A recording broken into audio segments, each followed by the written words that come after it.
Hi friends, ಅಭಿರುಚಿಗೆ ಸ್ವಾಗತ. ಇವತ್ತು ನುಗ್ಗೆಕಾಯಿಂದ soup ಮಾಡ್ತಾಯಿದ್ದೀನಿ. ಆರೋಗ್ಯಕ್ಕೂ ಒಳ್ಳೆಯದು, ತುಂಬ ರುಚಿಯಾಗೂ ಇರುತ್ತೆ. ಒಂದು ಅರ್ಧ ಟೀ ಸ್ಪೂನು ಇದು ಧನಿಯಾಕಾಳು ತೊಗೊಂಡಿದ್ದೀನಿ. ಒಂದು ಟೊಮೊಟೊ, ಅರ್ಧ ಟೀ ಸ್ಪೂನ್ ಜೀರಿಗೆ, ಸ್ವಲ್ಪ ಶುಂಠಿ, ಒಂದು 4-5 ಬೆಳ್ಳುಳ್ಳಿ, ಒಂದು ಕಾಲು ಟೀ ಸ್ಪೂನ್ ಕಾಳು ಮೆಣಸು, ಒಂದು ಚಕ್ಕೆ, 2 ಲವಂಗ, ಒಂದು ಏಲಕ್ಕಿ, ಒಂದು ಈರುಳ್ಳಿ, ಒಂದು ಪಲಾವ್ ಎಲೆ,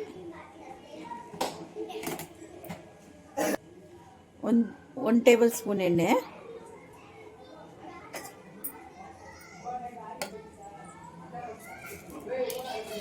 ಜೀರಿಗೆ ಹಾಕ್ತಾಯಿದ್ದೀನಿ.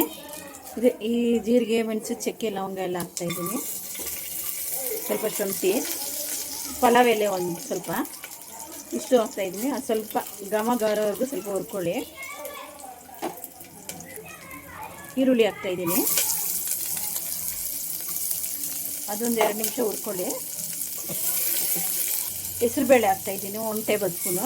ನೀವು ನೆನೆಸಾದರೂ ಹಾಕ್ಕೊಬೋದು, ಇಲ್ಲ ಹಂಗೆ ಹಾಕ್ಕೊಂಡು ಹುರ್ಕೊಂಡಿರ್ಬೋದು.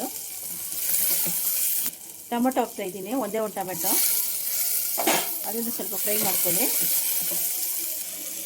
ಸ್ವಲ್ಪ ಅರಿಶಿನ, ಒಂದು 1/4 ಟೀ ಸ್ಪೂನ್ ಅರಿಶಿನ, ಒಂದು ಅರ್ಧ ಟೀ ಸ್ಪೂನು ಉಪ್ಪು,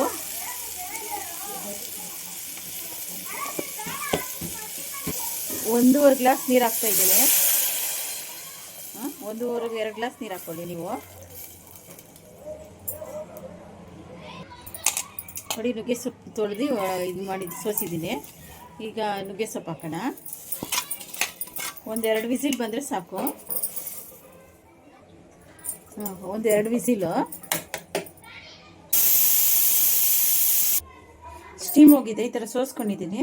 ಸಪ್ರೇಟ್ ನೀರು ಮಾಡಿದ್ದೀನಿ. ತಣ್ಣಗಾದ್ಮೇಲೆ ಮಿಕ್ಸಿಲಿ ರುಬ್ಕೊಂಬರ್ಬೇಕು. ನೋಡಿ, ಇದು ಮಿಕ್ಸಿ ಜಾರ್ಗೆ ಹಾಕಿದ್ದೀನಿ, ಮಿಕ್ಸಿ ಜಾರ್ಗೆ ನುಣ್ಣಗೆ ರುಬ್ಕೊಂಬರ್ಬೇಕು. ಆಗಲೇ ಸೋಸ್ಕೊಂಡಿದ್ದಿಲ್ಲ, ನೀರು ಹಾಕ್ತಾಯಿದ್ದೀನಿ. ರುಬ್ಕೊಂಡಿದ್ರಲ್ಲ, ಇದ್ರಲ್ಲಿ ಹಾಕಿ ಒಂದೇ ಒಂದು ಕುದಿ ಬರ್ಸ್ಬೇಕು. ಒಂದೇ ಒಂದು ಕುದಿ, ಫುಲ್ಲು ಹಾಕ್ಬಿಡಿ. ನೋಡಿ, ಒಂದು ಕುದಿ ಬರ್ತಾ ಇದೆ. ಇನ್ನೊಂದು ಸ್ವಲ್ಪ ಕುದಿ ಬಂದರೆ ಇಳಿಸ್ಬಿಡೋಣ. ನೋಡಿ, ಈ ಥರ ಒಂದು ಕುದಿ ಬಂದಿದೆ, ಸಾಕು. ನೋಡಿ, ಸೂಪ್ ಎಷ್ಟು ಚೆನ್ನಾಗಿ ರೆಡಿಯಾಗಿದೆ. ತುಂಬ ಆರೋಗ್ಯವಾಗೂ ಇರುತ್ತೆ. ನೀವೇನೇನೋ ಸೂಪ್ ಎಲ್ಲ ಕುಡ್ದಿರ್ತೀರ, ಇದೊಂದು ಸರಿ ಟ್ರೈ ಮಾಡಿ. ತುಂಬ ರುಚಿಯಾಗೂ ಇರುತ್ತೆ ಮತ್ತು ಆರೋಗ್ಯವಾಗೂ ಇರುತ್ತೆ. ನೋಡಿ, ಸೂಪ್ ರೆಡಿಯಾಗಿದೆ. ಲೈಕ್ ಮಾಡಿ, ಶೇರ್ ಮಾಡಿ, ಸಬ್ಸ್ಕ್ರೈಬ್ ಮಾಡಿ.